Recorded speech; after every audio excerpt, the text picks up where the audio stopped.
Welcome everybody, welcome to Discovering Your Emotions, Day 1 with Jasmine.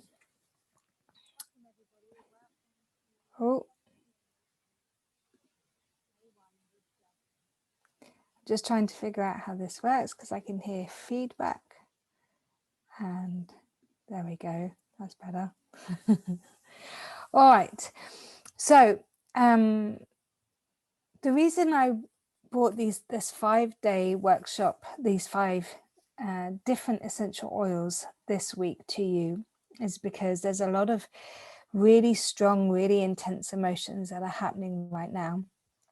And I think one of the things that we need to focus on, one of the things that we need to remember, which is really tricky when we're right in the thick of having lots of big emotions, is that we have a toolkit.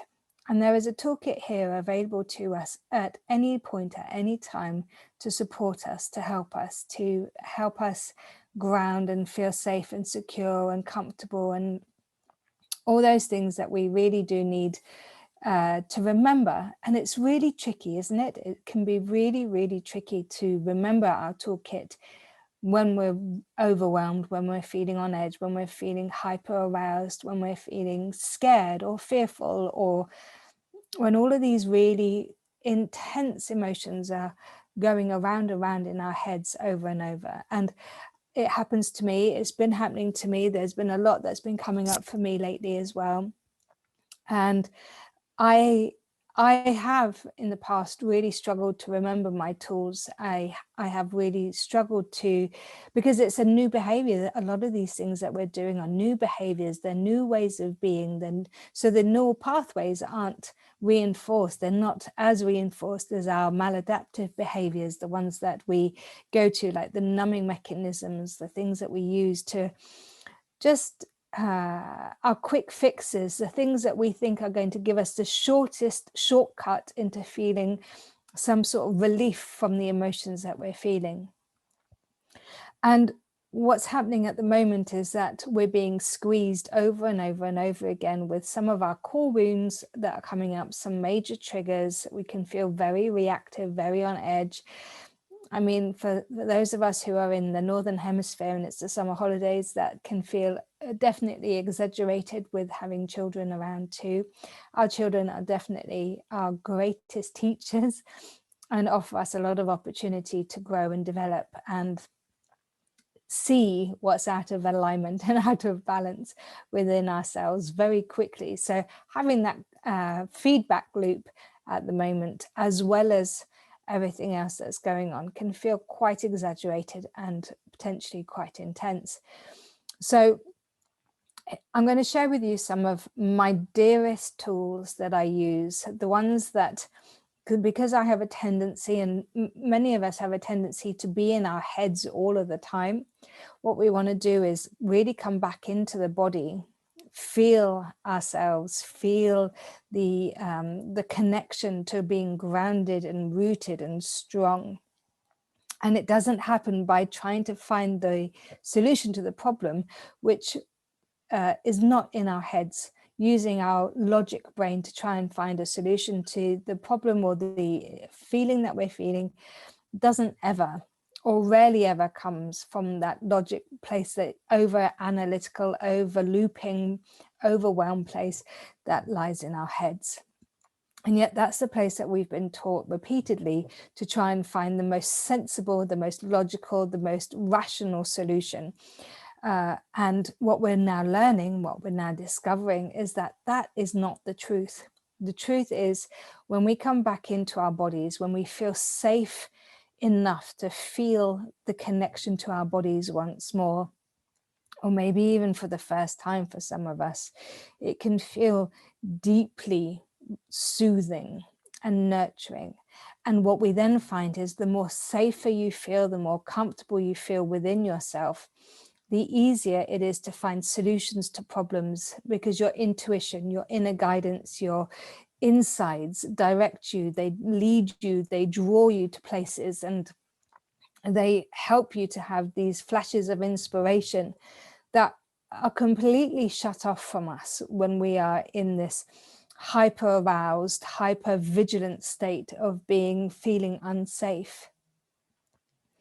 So before we do anything, before we even start doing some inner child work, before we start doing any of the deep shadow work or wanting to explore what's coming up, then you need to create a place that feels safe. Somewhere, whether it's your house or a room or a location within your space, where you can breathe, where you can deepen, when you can let go of that feeling of hypervigilance and constantly searching your surroundings for danger, and breathe, release, let go, and allow the emotion to flow in and out without having to worry about whether it's safe or not. And what happens when we feel on edge, when we feel overwhelmed, when we feel in this hyper aroused state, is that we're constantly looking around in our environment for danger. We're looking to see what could potentially be coming up next, what danger, what obstacle. And we try to control it, we try to analyze it, we are looking at the people, places, and things around us to try and control them or stay away from them or blame them or judge them, because it feels like everything's out to attack us. So there's this very helpless feeling when you feel unsafe. It can just simply feel like everything's out to get you all of the time, or a lot of the time. So what we want to do is find a way to help the body connect back into this feeling of peace, feeling of calm, feeling of, oh yeah, I can let go now. That's okay. I feel safe. I feel comfortable. I feel like it's possible for me to explore different ideas, different options, different feelings right now, because I'm not worried about my survival. I'm not worried about my safety. So my first question is to you, do you know, can you recognize in yourself when you feel, when you're in your survival mode, when you feel unsafe, or is that something that you've been feeling for a really long time and that potentially feels like your norm?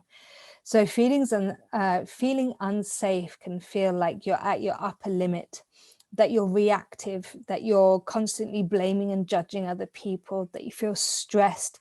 Time is always running out.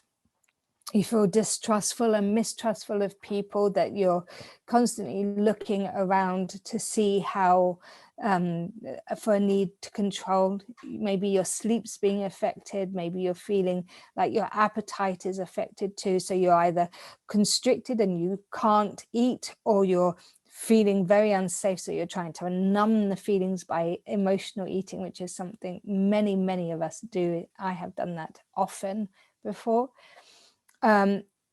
Constantly in doubt, doubting yourself, doubting your thoughts, doubting your direction, doubting what you should or shouldn't be doing, constantly in that sort of should state. Should I be doing this? Should I be doing that? So it just feels like you're on edge, walking on eggshells a lot of the time. And maybe even giving away your decision, your power making, decision making to other people, because you don't feel in a capable space to be able to do that. So you're looking to other people to say, what should I do? Please tell me what I should do, because I am so overwhelmed right now, or I'm so stressed out, or I'm so tired that I don't know what is best for me. Will you tell me? And then lastly, it's going to be a combination, maybe all of those, maybe some of those, but there's going to be a combination of these things at least. It certainly does for me. And it fluctuates, it waxes and wanes depending on what's going on and what kind of triggers happening. And then all of this leads to a deep feeling of disempowerment, like you feel helpless and hopeless in your situation. Maybe not all of the time, maybe there are glimmers, maybe there are longer things when you're feeling that it feels really good, it feels really positive, that you've got direction, that you know what you're doing and it's all good. And then other times you feel completely disempowered, that you don't know what to do or how to do it or where to do it or what's going on. So if you're feeling any of these things, it's likely, especially if you've had any sort of trauma or anything that's going on, that it feels like there's some sort of intensity, some sort of confusion. And so what I want to encourage you to do is to really find this feeling of safety, discover what this means for you, create a space in your home, create a space in your world, create a space where you can relax, where you can calm, where you can release and let go of what's going on for you. And that can feel super, super important. Now, before I carry on, let me just check that things are all working okay here. Looks like it. That's good. All right. So feelings of, if you're somebody who's definitely felt a lot of overwhelm and a lot of feelings of unsafe and trauma and things like that, then it may be that actually what you need more than these kind of support is a deeper level of support, like somatic therapy or EMDR or something like that. So I would really recommend you go and source a really good therapist of some kind that can help you release your connection to this trauma, allow you to process it. Peter Levine is a really good therapist as well. His books have been super, super helpful in my journey, so I would recommend those too. So in terms of using essential oils, at this point, what I would be suggesting, and one of my deepest, dearest, most favorite oils is jasmine. And jasmine's so beautiful. Jasmine is so multifaceted. To me, she is delicate, but deeply fragrant and so powerful, and has the ability with her scent to cut through so much density and darkness and to bring the light into those places, you know, like a nightlight, a lighthouse or a shining torch to find clarity in dark spaces. Jasmine flowers at nighttime, so that's when the scent is released. So to me, that is such a powerful connection to her releasing herself and finding that beauty within the darkness. That's when she comes alive. That's when she feels most vibrant. And when we're dealing with these trauma places or feelings of overwhelm and feeling unsafe, then I really feel that this would be such a beautiful and powerful oil to bring into the darkness, to bring into those spaces, because she's naturally very comfortable there. She is naturally really feeling healthy and good and comfortable, and you know, so this would be such a supportive and such a nurturing experience to find, to allow her into those spaces, to allow her to seep and weave her magic into the darkness and find such supporting framework and lattice, like she weaves herself up along the side of a wall or a trellis. That's how I feel her inside of me. So she really, it's the sweetness, a bit like wild orange, the sweetness of wild orange, and brings the bubbles and the lightness into our world, the joy and levity. For me, jasmine, her sweetness is what really transforms the most densest, stickiest, and most hardcore bits into something that feels super comfortable. Maybe not always comfortable, actually, but certainly releasing the stickiness, releasing that strong, big knot of fear that can feel like a ball, that can feel like something that's stuck. And she can very gently come in there, and it feels so soothing, and it releases beautifully and gently. She helps with confidence. She helps with insecurity. She helps with feelings of safety. She is the mantra, I am safe and I am stronger than I think I am. She is the embodiment of this essence in all that she offers us. And when we use her in that way, or rather when we invite her into our essence, into our being, and both of them come together and work together, it really is transformative. It's not a question of using these essences for our gain. It's a symbiosis. We are working definitely together. These oils are our plant allies. They're a backup. They're our support network and system. And we can, with reverence and kindness and compassion and deep recognition of their beauty and of their worth, we can bring them in to our center, into what we need at that moment, and allow them to work their magic. It can be such an incredible experience. So Jasmine also works beautifully with guilt and shame and sexual trauma, things that aren't, things that are, especially with the first and second chakra. So the first chakra is all about safety and security.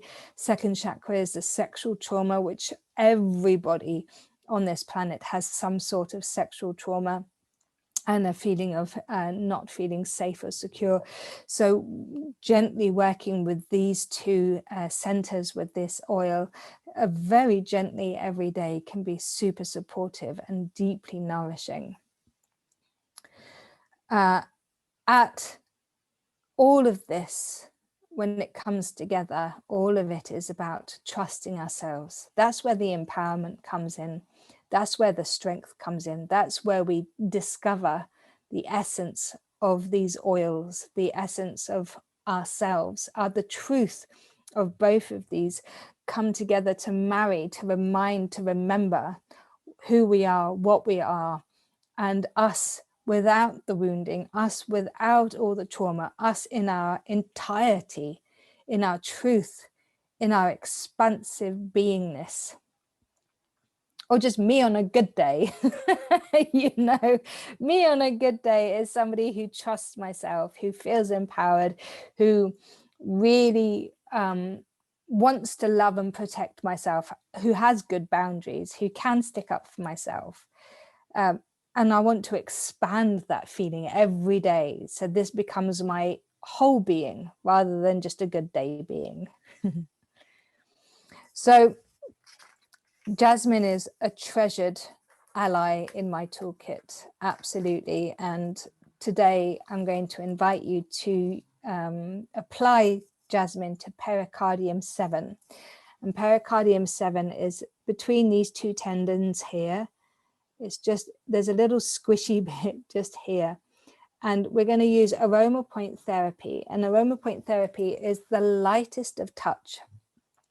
It uses acupuncture points with touch, and it is, there's no indentation, there's no pressure at all.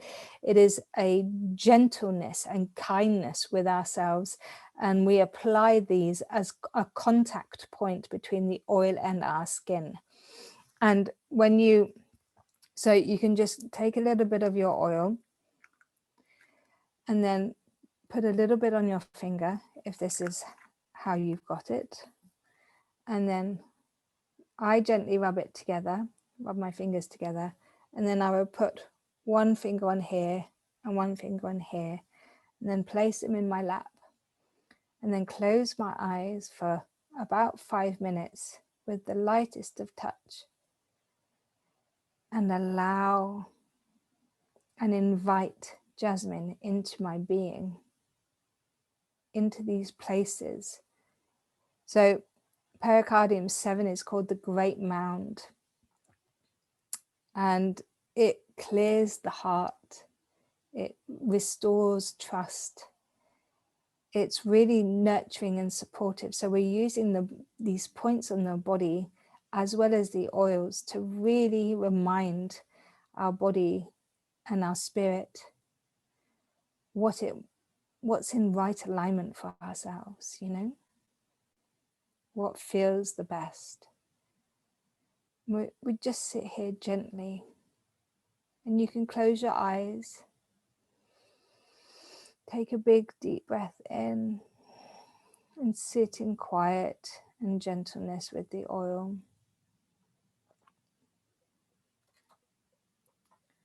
And you can ask Jasmine, the consciousness of Jasmine, to come into your body, come into the sticky places, the dark places, the unsafe places, and wrap her essence around these places and spaces.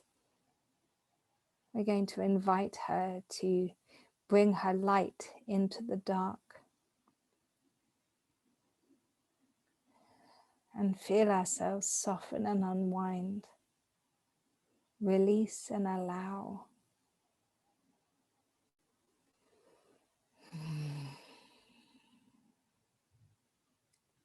And then you can sit there for a bit longer and see if she has a little message that she wants to share with you, something that she wants to impart or remind you of. You can sit there and reaffirm the affirmation of I am safe, I am stronger than I think I am. Or just gently sit there for a few minutes and just allow and just be. And then when you're done, you can rub your hands together. Inhale. You can rub her in your hair if you like, or over your heart. And I encourage you to practice. If you're somebody who knows that this has really resonated with you and you do feel unsafe and you do feel on edge, or you do feel like you're in a constant state of hypervigilance or fight or flight, then I encourage you to spend some time every day with Jasmine, every day, just inviting her into your essence, into your being, and allowing her to work as an ally on your journey to feeling stronger, feeling more grounded, and feeling more peaceful.